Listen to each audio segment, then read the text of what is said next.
Allergist Dr. Doug Nelson is here today from the Mayo Clinic Health System to talk to us about the allergy season. A lot of people may start noticing some symptoms now just because things are starting to bloom and the snow's going away.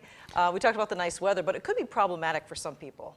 This time of year is when tree pollens start pollinating, and we had some tree pollens for a number of weeks now, but actually with this nice weather, I think it's going to really take off in the next week or two. Now, some people may not have always experienced allergy symptoms, so just in case, that can change throughout your life. So what are some milder forms of some of the symptoms you might feel?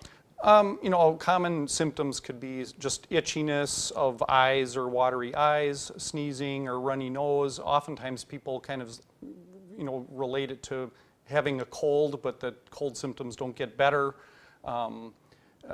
So sometimes people question, could this be an allergy, or is it a cold, or why am I noticing those symptoms? For some of those more mild ones, though, it is nice that there are a lot of things now that are over the counter that you could probably try to treat it yourself after talking rather to your pharmacist. Isn't that correct? What are some of those things that are available? There's many antihistamines that are available. Some of the antihistamines that used to be prescribed are now available both in brand name and generic forms.